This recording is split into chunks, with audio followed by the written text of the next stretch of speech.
Mummy papa ने दे दी permission? Yes sir. Permission लेकर sign करा लिया? Yes sir. पैसे दे दिए अरुण जी को? सर जी कल दे देगा। पैसे के बगैर पक्का नहीं है काम।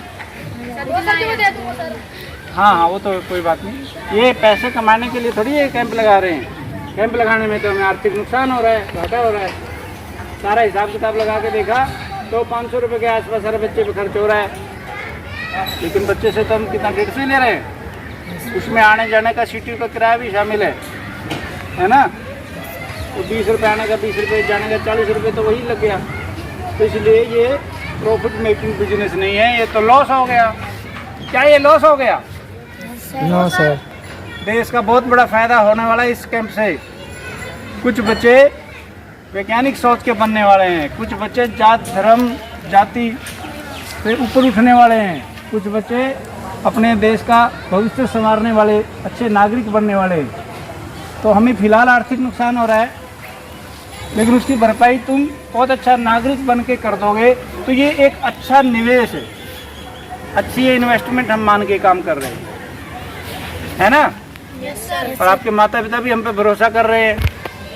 तो कुछ बच्चे में 2 अतिथि आए हुए हैं, मेरे साथ में बैठे हैं जसवंत मोहाली जी, मोहाली से आए हैं, और उनके बगल में बैठे हैं राजपाल जी। ये बठिंडा से आए हैं आपको देखने के लिए। हालांकि मोहाली में इनका बेटा है, इसलिए अपने बेटे के मिलने आते रहते हैं, लेकिन रहते तो बठिंडा हैं। तो बठिंडा से ही आए हैं आपको देखने के लिए। ये एक फैक्ट है। उन्होंने कहा मनोज जी, जो पीछे परवेज क्या नाम उनका, आज़ाद जी, माजिद आज़ाद जी आए थे ना, वो यूट्यूब वीडियो उन्होंने देखी तो उन्होंने कहा भाई हमें भी दिखाओ यूनिट आपकी, कैसा आप काम कर रहे हो। तो मेरा और आपका हौसला बढ़ाने के लिए आए हैं कि मनोज जी कहीं अकेले ना पड़ जाएं। या ये बच्चे कितना सीख रहे हैं, इसका कॉपी कैट आगे पंजाब में कैसे हो सकता है, वो भी एक संभावना है। कई बातें इसके पीछे, तो क्योंकि हम सब एक ही सफ़र के मुसाफिर हैं, हमारा लक्ष्य सबका एक ही है। तो तरक्सील सोसाइटी हो या मानववादी लोग हो, हम सेकुलर समाज चाहते हैं। हम जात पात, हम दंगे नहीं चाहते, नफरत नहीं चाहते। नफरत, हम प्रेम की दुकान ये दुकानदार है, प्रेम चाहते हैं हम। दुनिया में नफरत ना हो, ऊंच नीच का भेदभाव ना हो। तो मैं ज़्यादा समय न लेता हुआ रिक्वेस्ट करूंगा जसवंत जी से कि बच्चों को अपना आशीर्वचन कहें, उसके बाद राजपाल जी भी बच्चों का हौसला बढ़ाएं और जो भी उचित लगता है आप बच्चों को। बच्चों, पहले तो बहुत अच्छा लगा आपको यहाँ एक साथ आपने एक्सरसाइज की, कबड्डी देखी। क्योंकि आज के समय में हम छोटे थे तो हमारे पास मोबाइल नहीं होता था। हमारे समय में जो टीवी पे पिक्चर भी आती थी वो हफ्ते में 2 बार आती थी, और 1 या 2 दिन चित्रहार आता था, जिसमें आधे घंटे के लिए गीत आते थे। आधे घंटे के लिए हफ्ते में सिर्फ 2 बार हम गाने देखने के लिए उसको बोलते थे चित्रहार, वो देखने के लिए हम टीवी पे देखने जाते थे। और घर पे भी नहीं था, वो भी किसी और के घर पे जाते थे। तो उस समय था कि हम बाहर ज़्यादा समय रहते थे, घर वाले खींच के लेके आते थे कि चलो आके पढ़ो या तू काम करो। और अब क्या है कि आप मोबाइल पे ज़्यादा जो बच्चे हैं, आपकी सिर्फ बात नहीं कर रहा, तो उनको खींच के बाहर लेके जाना पड़ता कि जाके ग्राउंड में खेलो। तो आप आते हो यहाँ, एक बात तो सबसे अच्छी ये है कि आप जितना टाइम 1 घंटा यहाँ लगाते हो, कम से कम मोबाइल से दूर रहते हो। यही तो सबसे बढ़िया बात ये है। और उसमें भी 2 बातें हो रही हैं।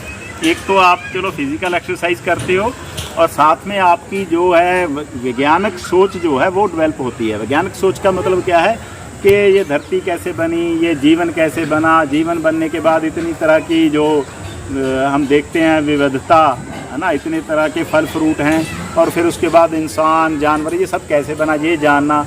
उसके बाद ये सोसाइटी में जो है ये भी समझने वाली बात है कि धर्म के नाम पे अलग अलग लोग जो है, पहले कहते हैं, एक कहता गर्व से कहो हम हिंदू हैं, ठीक है, कहता रहे भाई, दूसरा कहता वो कहता मैं भी कहूँगा गर्व से कहो हम सिख हैं। तो गर्व से कहते कहते वो फिर आपस में टकराते हैं कि इसका तो हमारा मकसद क्या है कि वो धर्म के नाम पे हम जो पैदा हुए हैं, वो एक फिल्म आई थी पीके, शायद आपने देखी होगी। Yes sir. नहीं देखी तो जैसे आप कैंप लगाते हो ऐसे ही किसी दिन बैठ के वो पिक्चर दिखाना है इनको, ठीक है, पीके पिक्चर जो है उसमें वो यही पूछता है कि इसको उठा के बच्चे को कि इसके ठप्पा कहाँ लगा है, ये हिंदू है मुसलमान है। छोटा सा बच्चा उसको उठाता है तो उसको पता नहीं चलता कि वो कहाँ पे ठप्पा लगा। सो ये बात जो है वो आज की ज़रूरत है हमारे देश की, क्योंकि जो अब हमारे ऊपर अंग्रेज़ों ने जब राज किया ना, तो वो गिनती में भी कम थे, सब कुछ था, लेकिन क्या है कि हम बटे हुए थे। ठीक है। पहले धर्म के नाम पे बटे हुए थे, फिर जाति के नाम पे बटे हुए थे, ठीक है। ये शूद्र है, ये पूजा पाठ नहीं कर सकता, ये सिर्फ ब्राह्मण कर सकता, ऐसी जो बातें हैं। सो जो जब बच्चा पैदा होता है तो इंसान होता है, तो उसको जो सिखाया जाता है कि तेरा क्या धर्म है, हमारा उद्देश्य क्या है कि उसको स्पेशली सिखाना पड़ेगा कि तेरा धर्म जो है वो बात की बात है, पहले तू इंसान है, ठीक है। ये बातें मैंने कहनी थी। बहुत बढ़िया, थैंक यू सर जी। राजपाल जी का मैं परिचय थोड़ा कम कराया है, इनका बहुत ये बड़े अच्छे लिखारी हैं, लेखक हैं, बहुत किताबें इन्होंने लिखी हैं और इनकी किताब है इल्म तो इखलाक तक, वो इन्होंने एडिट की है, तो मुझे बहुत अच्छी लगी वो। तो और भी तो आप जब बड़े हो जाओगे तब मैं आपको इनकी लिखी हुई किताबें दूंगा। तो जो अपनी लाइब्रेरी वाला कॉन्सेप्ट जो चला है ना, तो उसमें आपको उम्र मुताबिक आपको बहुत सारी किताबें, तो उसमें राजपाल जी, श्याम सुंदर दीप्ति जी, बहुत अच्छे अच्छे लेखकों की सुंदर किताबें आपको पढ़ने को मिलेंगी। हिंदी मीडियम में है या पंजाबी भी पढ़ लेंगे? हिंदी मीडियम में। हिंदी में। मनोज जी, जसवंत जी और आप सभी, देखिए हमारा देश में बहुत रिसोर्स है। हमारे देश में ये ज़मीन भी उपजाऊ है, बहुत नदियाँ बहती हैं, सभी कुछ है, लेकिन हमारा देश बहुत पछड़ा हुआ है। हमारे सहूलतें वो, जैसे हमारे पंजाब में तो ये हो रहा है कि सभी जो बच्चे +2 जब कर देते हैं तो ये होता है कि हमने कनाडा जाना है, हमने ऑस्ट्रेलिया जाना है, वहाँ जाना है। यो जब यहाँ इतना बढ़िया मौसम है, इतनी विविधता है, यहाँ से क्यों भाग रहे हैं? क्योंकि वहाँ उन देशों ने बहुत हमारे से ज़्यादा तरक्की की हुई है। क्यों की है? कारण ये है कि हम जातियों में, धर्मों में बटे हुए हैं। हमारी सारी एनर्जी, हमारी सारी जो पॉलिटिक्स है वो एक दूसरे को नीचा दिखाने में, एक दूसरे के खिलाफ दंगे भड़काने में यहाँ एनर्जी हमारी वेस्ट हो जाती है। दूसरा, हमारे जो साइंटिफिक थिंकिंग है, वैज्ञानिक सोच है, उसका बहुत अभाव।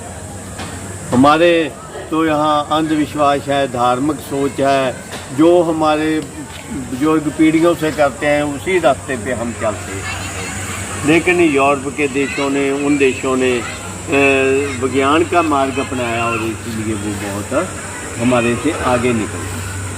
और हम चाहते हैं कि जो नई पीढ़ी है ये कम से कम, देखो हमारे वाली पीढ़ी तो अब बीत रही है, ये जो नई पीढ़ी है कम से कम ये वैज्ञानिक सोच की धारणी हो और ये जात पात धर्म से मुक्त हो, सिर्फ इंसानियत को मानती हो। मुझे बहुत अच्छा लगा ये आपकी टी-शर्ट के पीछे जो लिखा है, जय विज्ञान जय इंसान, यही सारी इस अपनी मूवमेंट का यही यो सार है कि सबसे बढ़िया निशाना भी ये है। जिन्होंने गाया था कि लक्ष्य दूर है, पथ भी दुर्गम है, लेकिन जब लक्ष्य हमारे सामने अच्छा लक्ष्य हो तो उसके लिए कोई पथ हम दुर्गम नहीं होता। तो मैं बहुत दूर से आया हूँ, यहाँ से 200-250 किलोमीटर है बठिंडा। ये देखने ही आया था, मुझे पता लगा था कि यहाँ ये मनोज जी और आप बच्चे कुछ इस तरह इंसानियत के रास्ते पर, विज्ञान के रास्ते पर वैज्ञानिक सोच अपना रहे हैं, यहाँ ऐसा काम कर रहे हैं। तो मैंने जो यहाँ आकर देखा वो मेरी एक्सपेक्टेशन से, जो मैंने सोचा था उससे ज़्यादा मुझे लगा। आपकी सोच, आपके गीत, आपके आप वो स्लोगन बोलते हैं, बहुत अच्छी सोच है और हमें भी इससे बल मिलता है कि हम जो काम कर रहे हैं उसको आगे ले जाने के लिए नई पीढ़ी इसको अपना रही है। तो बहुत अच्छा काम कर रहे हैं और अपने टाइम का बहुत बढ़िया सदुपयोग कर रहे हैं। नहीं तो इस उम्र में बहुत गलत रास्तों पर पड़ने की भी यही उम्र होती है। तो और आप इस रास्ते पर चलोगे तो अपनी ज़िंदगी में भी तरक्की करोगे और समाज को भी आगे ले जाओगे। धन्यवाद। छोटी सी बात